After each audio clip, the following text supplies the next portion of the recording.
This video is for Stat 360, handout number 9, Part A. And this includes pages 1 through 10 of this handout. All right, let's go ahead and get started. So to access the handouts and also the data sets in our online format, you simply go to the course webpage, and what is provided here is a folder. It's actually a Google folder that will contain the handouts and the data sets. So here you can see Handout 9 Part A, a PDF version of this file, and then the data sets that we will be using. We will be using the Ford Focus data set, so that's the one you're going to want to download and use for Part A. Okay, let's go ahead and get started then. So what we will be talking about in this first part of Handout 9 is the concept of leverage. So let's go ahead and get started with our first example. We're going to be using Ford Focus vehicles from that data set provided in the Google folder. The response variable is simply going to be the price of the car, and we have two predictor variables, one being miles, and I'm subsetting out or filtering out vehicles that have 5,000 or less miles. So all the vehicles that we're looking at here have more than 5,000 miles. And I did that just because I didn't want brand new vehicles to be in this data set. And then also I have the age of the car. So we're going to consider two separate models here. This one here is a function of miles, and the one on the right is a function of age. So this is just computed as age. So this car here is 20 years old.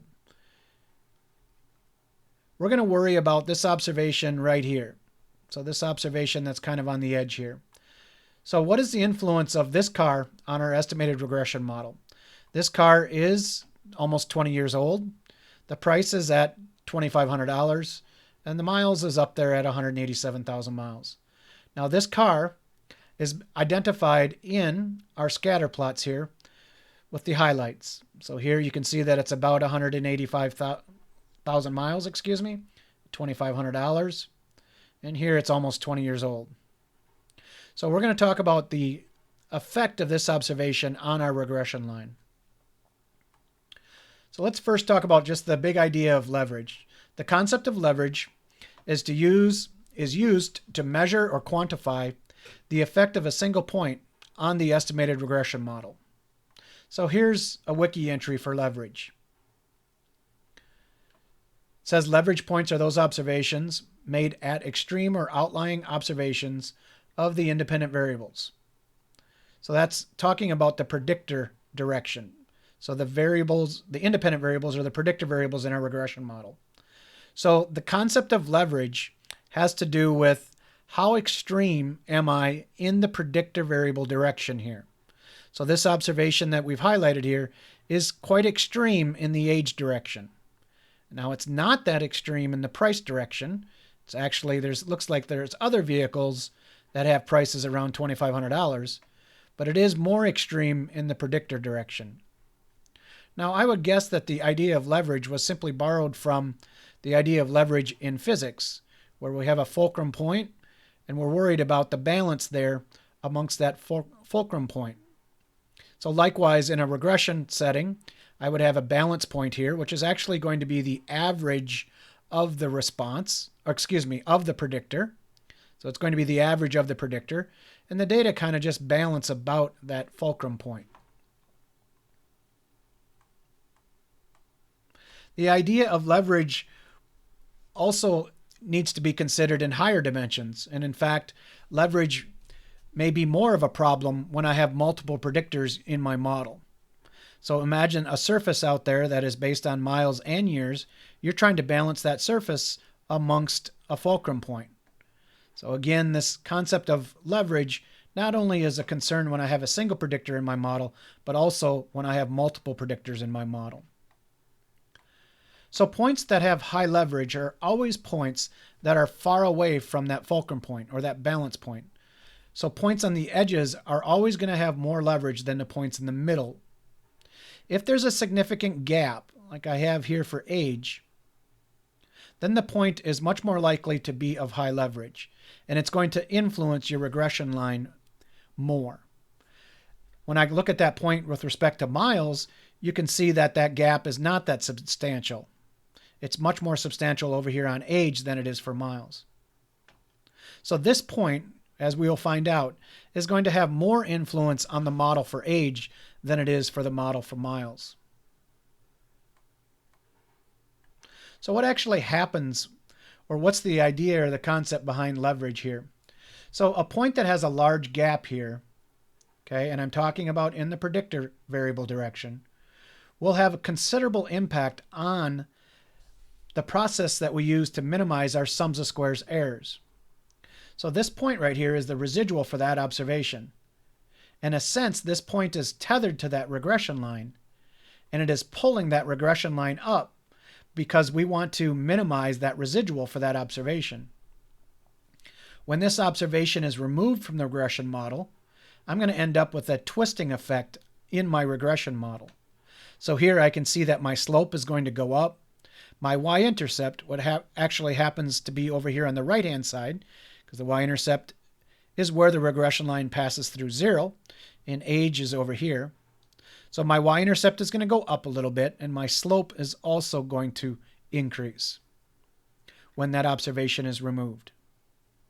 So what the influence of that observation is on the regression line is that it's pulling that regression line up, or it's holding it up. So it's dampening that slope effect, which here the slope is just the expected increase in price for the age of the car. So if a car is 1 year newer, how much more can I expect to pay? That's the interpretation of slope here. And when that observation is in there, it's going to dampen that slope effect. So the formula for leverage is here. I'm not going to be too worried about this, but we can see that the x bar is simply the average, and what is involved with the calculation of this thing is just how far away is my data point from the average. Now this is in the x direction, or the predictor variable direction. We also can get the hat values based on matrices, and that's provided here on the right, and that's actually the process that computer packages use. To get these values inside a jump, all I need to do from my red drop-down menu here is select Save Columns and then get the hat values. So what constitutes a large hat value? We'll actually make plots of these things, so it'll be easy to determine whether or not the hat value is substantial or large. But there is kind of a general rule of thumb here given on the bottom of page 6, which just involves the number of parameters. So in a simple linear regression model, that's going to be 2 parameters divided by the sample size, and we just multiply that by 2.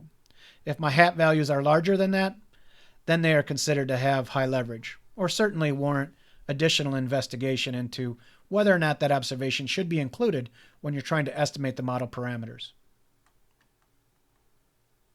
So what is the impact of an observation on the regression line here? So here, the green line is the original regression line, and you can see that the y-intercept there is about $14,400. So that's where this green line crosses 0 here, right at about $14,400. And the slope is $931. So again, the slope is just how much more can I expect to pay for price given that the car is 1 year newer.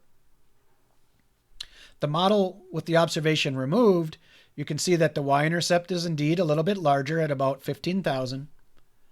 And then my slope also increased. So the slope of the red line here is a little bit larger than the slope of the original regression line. So a couple of questions here for you to answer. So I'll go ahead and just highlight those and let you answer those. So go ahead and hit pause on the video and attempt to answer those. After the video is made, I will post the solutions or the answers to these questions in the Google folder.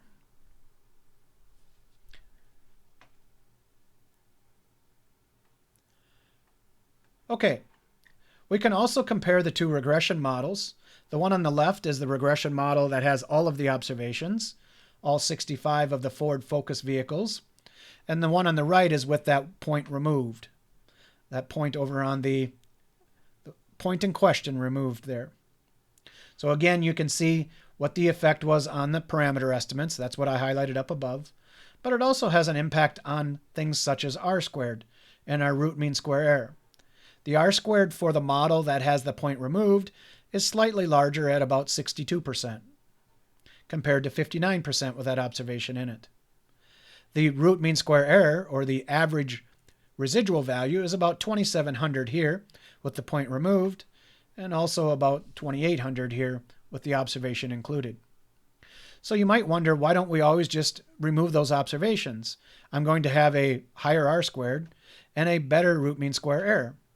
Well, the problem with that is if this point is a legitimate data point, so let's go back up here to the scatter plot. If this point is a legitimate data point, so I might actually be interested in trying to predict a price for this vehicle, then that would advocate that we include this observation in the model. Now, it is going to influence my model, as we've said, but it should be in the model if I actually care about predicting that observation. So you can't just haphazardly throw out observations that maybe have too much influence. Those need to be considered more carefully to determine whether or not they should stay in the model.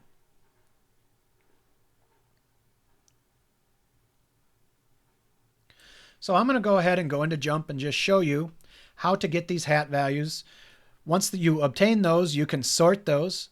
And then probably most importantly is just making a simple plot here of those hat values so you can understand what extreme values look like. So let's go ahead and go into Jump. I'm going to use the Ford Focus data set here. I'm going to select Analyze Fit Model.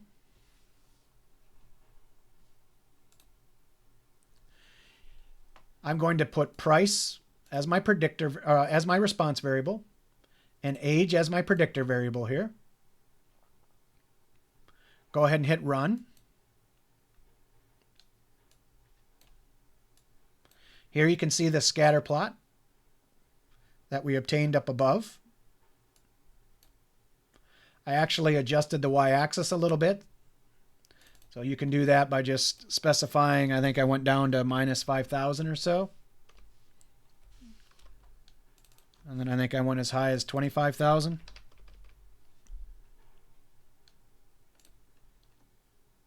So that's the scatter plot that we were looking at up above. Here you can see the model output, again at about 59% r-squared. 2,800 on the root mean square, that'd be $2,800. That's just the average residual value. And then here are my parameter estimates down here that we've been talking about. To get the hat values, again from my red drop-down menu, I'm going to select, let me just zoom in there for you so you can see that a little better.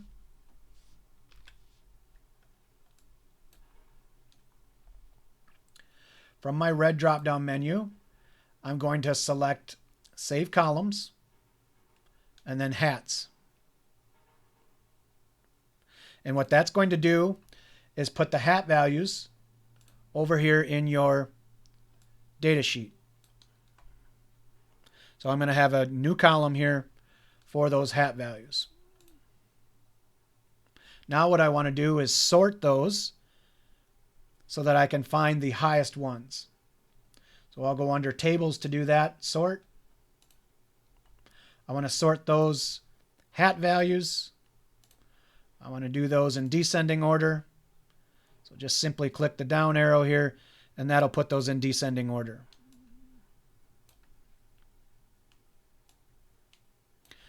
And now you can see the hat value for that observation that we were talking about. So that one that was 19 years old, at 187,000 miles, that hat value is 0.25. Which is substantially larger than the next hat value, almost 3 times larger than this vehicle here. Now these actually have the same hat values because they are the same age here. So observations that have the same ages are going to have the same hat values. And what drives, if we go to values that are close to the average age, which I think is about 5 years old, if I remember right, is the average age here. You can see that those hat values are quite small. Okay, so the hat values here are going to be small when the age is near the middle of this range. All right, real quickly, let's go ahead and just make a plot. I can just do fit y by x here. I want the hat values on the y-axis, and then I want age on the x-axis there. And that's just the plot that we created there in the notes.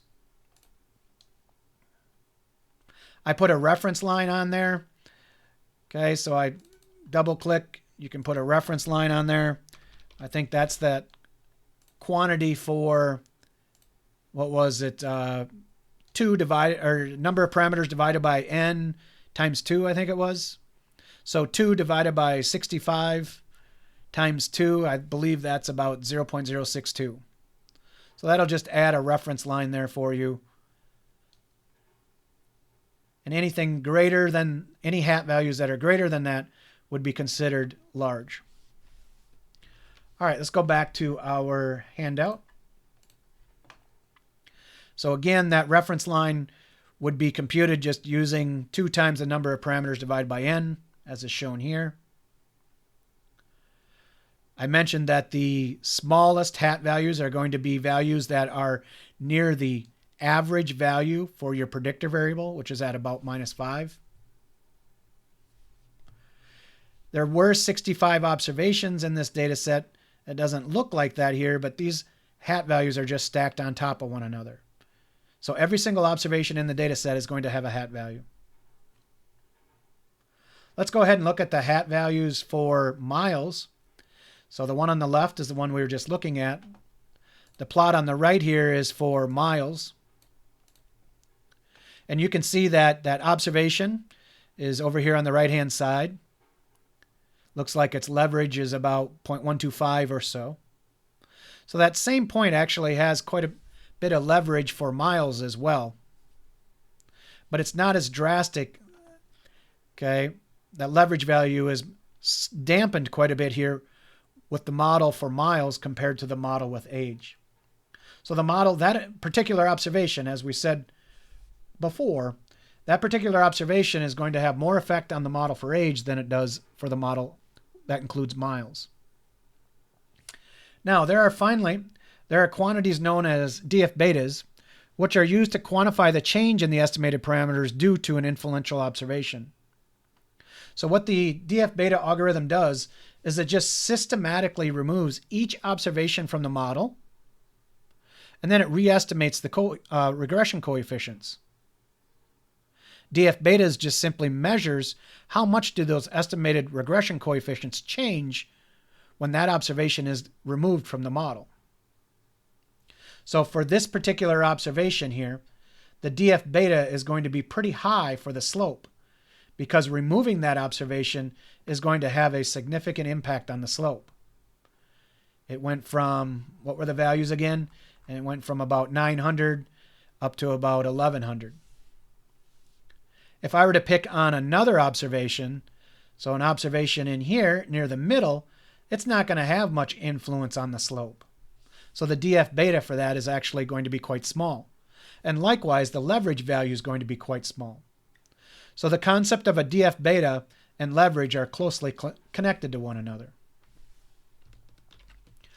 All right, that does it for the video for the concept of leverage. Thanks for watching. Have a good night.